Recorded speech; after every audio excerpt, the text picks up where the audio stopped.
Carlos, yo soy el presidente de Codice. Me acompaña María, que es vicepresidenta de la empresa. Carlos, uno de mis supervisores.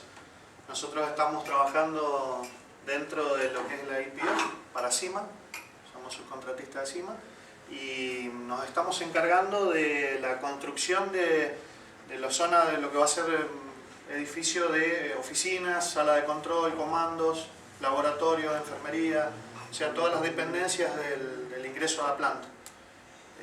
Nos dedicamos a hacer construcción en seco. Todo el sistema que se utiliza es un sistema en seco. Y bueno, la idea es explicarles brevemente de cómo es el proceso constructivo, digamos, el sistema constructivo, y luego sí la parte de seguridad aplicada a la obra, a nuestra obra, digamos. El sistema constructivo básicamente está establecido vinculando distintos materiales generalmente prefabricados y enlazados entre sí, digamos, ir dándole la forma al edificio. Ese es básicamente el proceso. Se arranca lógicamente con una base que generalmente es de hormigón armado. En esa base se dejan los insertos, los anclajes metálicos, para luego sobre esa base comenzar con la construcción de la estructura metálica, digamos. La estructura resistente es una estructura metálica, ¿sí? Entonces lo primero que se hace es construir la estructura, el esqueleto del resistente del edificio, se coloca el techo, es decir, que es prácticamente al revés de lo tradicional. Primero se hace el techo y después se hacen las paredes, digamos. Básicamente es así el proceso. Como podrán ver, montaje estructural, ¿sí? Se coloca el techo una vez que está armada la estructura y luego se empieza con la tabiquería. Dentro de la tabiquería se trasladan, o sea, por dentro de la tabiquería se mueve todo lo que es cañería de electricidad, cañería de cloaca, cañerías de agua. Todos los servicios van por adentro de la tabiquería. La tabiquería es hueca, en su interior es hueca, son placas premoldeadas de afuera, de adentro, y todo el interior es hueco. Ese hueco se rellena con una aislación térmico-acústica, y bueno, de esa manera va quedando armada la estructura. Si ustedes se fijan en las fotos, van a ir viendo un avance, digamos, desde cero, digamos, desde que no había nada hasta prácticamente el día de hoy, que ya está bastante avanzado. Dale un poquito más rápido. Esta es la zona del techo, ya cuando estaba armado el techo. Esas líneas que cruzan ahí son las líneas de vida que sí, pusieron. Eso lo voy a explicar ahora en la parte de seguridad. Esta es la parte interior del edificio, ¿no es cierto?, donde se están colocando ya los pisos. Ahí va la colocación de pisos, puertas. Se hace toda una aplicación de masilla a las paredes, donde se sellan todas las fisuras, y luego se procede al lijado y pintado de la superficie. Si vamos un poco más adelante, ¿ves? Vamos viendo el proceso ya de pintura, interior y exterior, lógicamente. Vamos más adelante. Acá ya se ve prácticamente con la carpintería colocada, y esto ya es muy cercano al día de hoy, digamos, donde ya todo el exterior está terminado. Se le aplica un revestimiento acrílico externo, y en el interior está prácticamente ya terminada todo lo que es colocación de pisos cerámicos y pintura interior. Bueno, una pregunta, Carlos. Sí, señor. ¿Tú trabajas con la industria petrolera? Sí, para nosotros es la primera vez. Dentro de un yacimiento, sí, es la primera vez. Bueno, en lo que sería programa de seguridad, ¿no es cierto? Creo que todas las empresas partimos de haber tenido que armar un programa de seguridad y haberlo presentado ante la contratante, ¿no es cierto? Ese programa de seguridad era un programa de seguridad que se arma en función global, digamos, de la obra, previo al inicio de la obra, pero después, cuando uno arranca la obra, se va dando cuenta que día a día hay que ir. Ese programa de seguridad es prácticamente diario. Diariamente se va modificando, va sufriendo cambios, va sufriendo variaciones debido a la tarea del día, del momento. Es decir, que permanentemente se va adaptando y se va moldando a la situación del día. Nosotros, por ejemplo, nos ha tocado diversas situaciones. En el inicio, empezaron los metalúrgicos. Los metalúrgicos, bueno, tenían sus riesgos. ¿Cuáles eran los peligros del metalúrgico? El corte, digamos, la proyección de partículas, las chispas. Entonces tuvimos que adaptarnos a ese personal que inició la obra, de tal manera de que sus EPP, o sea, los elementos de protección, sean los correctos, sean los adecuados, usar la chaqueta para la flama, los guantes, protectores faciales, etcétera, etcétera. Ese mismo personal que empezó en el piso, en algún momento tuvo que subir a altura.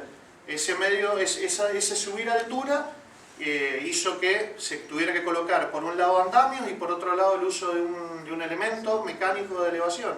Con lo cual ya empezaron a aparecer los peligros de altura. Y bueno, y cómo mitigar el riesgo, digamos, de que genera ese peligro. Entonces aparece el uso de arneses, el chequeo de los arneses continuamente, los chicos lo hacen diariamente para ver que el arnés esté como corresponde, que no tenga ningún tipo de daño. Y bueno, y en la medida que va avanzando la obra es muy chica, pero al ser tan chiquita tiene muchas tareas, a veces en el mismo tiempo, en el mismo acto y en el mismo lugar. Por ejemplo, si ustedes ven en esta imagen, acá se empezó a montar el techo, las chapas.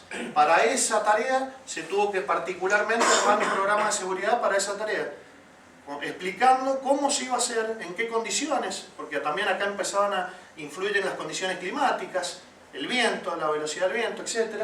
Entonces tuvimos que armar todo un programa para el montaje de las chapas. En una primera etapa, las primeras chapas desde abajo, lógicamente, con el doble izaje, es decir, por un lado la guindola y por otro lado medio de elevación a través de andamio. Una vez que ya teníamos las primeras chapas colocadas, se armó un esquema de tirar sobre la estructura, en la parte superior, líneas de vida a lo ancho de la estructura, ¿sí? Eran cables que iban amarrados a los extremos de la estructura, con cáncamos soldados a la estructura, y a una distancia tal que la persona con el extensible del arnés llegaba hasta justo la próxima línea de vida, digamos. Entonces lo que se hacía era, a medida que se iba avanzando con la colocación de la chapa, se iba corriendo la línea de vida hacia adelante.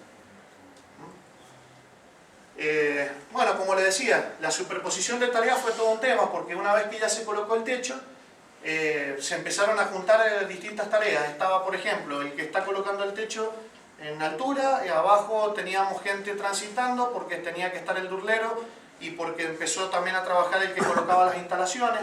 Entonces tuvimos que hacer un trabajo de digamos, intervención permanente en ese sentido, porque digamos, no podíamos pasar por debajo del tipo que está clavando una chapa por el riesgo de caída de elementos, etc. Entonces hemos tenido que estar permanentemente, ¿no es cierto?, amoldándonos a la situación del día. ¿Sí? Pásame. Acá, por ejemplo, ya más avanzado, en la parte ya de pinturas, masillas, etc., tenemos el uso de los EPP para el momento, digamos. Como les dije, son muchas las tareas dentro de una obra muy chica, entonces cada tarea involucra tener que ir y analizar, por ejemplo, materiales, qué tipo de material se está usando, buscar la hoja de seguridad del material, leerla, ver qué nos recomienda el producto, o sea, el fabricante, y adaptar la tarea, ¿no es cierto?, a la persona que lo está aplicando. En este caso, por ejemplo, la persona que está aplicando la pintura tiene un protector corporal, digamos, un mameluco descartable, ¿no es cierto?, para la caída de gotas, barbijo, ¿sí?, por el tema del lijado de la superficie, el polvillo, las partículas en suspensión, y bueno, y el resto de los EPP, antiparra, por el caído, puede caer una gota de producto en los ojos, en la vista, los guantes, etc. Vamos adelante. Bueno, acá se ve otra situación, el metalúrgico, cuando utiliza la moladora, protectora, digamos, facial para evitar el ingreso de partículas a la vista, protector facial y antiparras en este caso. Bueno, la conclusión del hecho es que ha sido un trabajo arduo porque, como les digo, es muy chica la obra, mucha gente al mismo tiempo trabajando en distintas tareas, y muchas veces eso también genera que se generen distracciones. El tipo, por ejemplo, que está colocando el durlock, por ahí no está pensando que hay un tipo arriba que está atornillando una chapa. Y bueno, digamos, hubo que estar muy atento en eso, en la supervisión de esas tareas, porque había mucho riesgo latente, digamos, en cualquier momento. Y bueno, y lo que se hablaba recién, yo no quería recién tocar el tema porque tengo una idea formada respecto a lo que se hablaba recién de intervenir o no intervenir. Creo que va un poco más también a lo cultural del tema. Nosotros tenemos lamentablemente una cultura que todavía no está un poco lejos, está lejana a esto, digamos. Y cuesta un poco entrarle a la gente, entrar en la cabeza. Se ha hecho la tarea, yo creo que la verdad que hay ejemplos. Hoy, por ejemplo, sin ir más lejos, hablábamos de gente que no podíamos creer que realmente vos los veías con el traje, el uniforme, entonces ha sido un cambio cultural el que ha habido que hacer más que y en eso es muy rescatable la tarea de Shell, porque yo creo que Shell en Argentina, digamos, sacando el momento político-económico y que venga a arriesgarse a hacer una inversión en este momento, también hay un compromiso social. Yo creo que hay un compromiso social muy fuerte que tiene Shell en Argentina. Y en lo social me refiero a esto, a tratar de enseñarnos día a día y a inculcarnos, a cambiarnos esa cultura que tenemos por ahí equivocada de no tomar la seguridad como la base de todo y por ahí ir más a la producción. Yo creo que en ese sentido es muy valedero lo que hace, ¿cierto?, Shell acá en Argentina, digamos. Esto nos lleva a la conclusión, bueno, de haber fijado un objetivo. La empresa Shell ha fijado un objetivo, ¿no es cierto?, que para todos los que estamos formando parte del equipo, que es la meta cero. Es decir, pasar la mayor cantidad de días sin accidentes, buscar el cero accidente, digamos, en la obra. Y bueno, nosotros desde nuestro humilde lugar, el más chiquito probablemente dentro de la obra, hemos colaborado en eso, digamos, en decir, bueno, hasta el día de hoy, por suerte, no hemos tenido accidentes. Así que bueno, un poco... No es suerte, no es suerte. Yo iba a decir lo mismo. Bueno, no, pues perdón, no es suerte. Es causalidad. Es causalidad, tal cual. Es producto justamente de eso, de inculcar todos los días a la gente las precauciones. Así que bueno, este sería el objetivo. El objetivo por ahora lo hemos cumplido y la verdad que estamos muy contentos de formar parte del emprendimiento, formar parte del equipo. El equipo es un equipo muy grande, hay muchísima gente, muchas empresas. Nosotros probablemente seamos la más chica y la más nueva en el rubro, digamos, pero bueno, nos hemos adaptado y comprendemos absolutamente. Cuando un representante de Shell nos dice, por ejemplo, si no cumplís una regla de vida, no te interesa trabajar con nosotros, no es un castigo ni una reprimenda, es simplemente decirte, flaco, valora tu vida, o sea, no te está amenazando, te está diciendo valoren la vida, porque es así.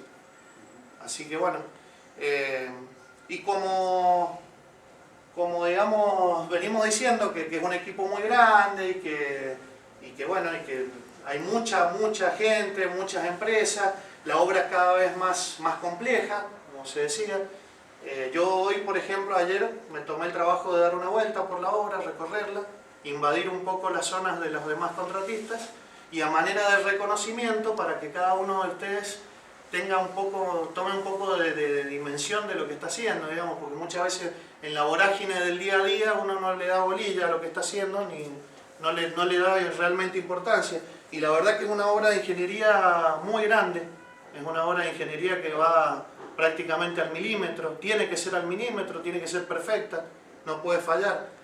Y bueno, y cada uno de nosotros ha hecho algo en esta obra, y acá lo quiero dejar, lo que queríamos hacer era dejarlo reflejado, digamos, que se vea y que cada uno vea lo que está haciendo, vea que lo grande y lo imponente del trabajo que está haciendo cada uno de ustedes. Así que bueno, ese sería nuestro final, nuestro resumen. Gracias.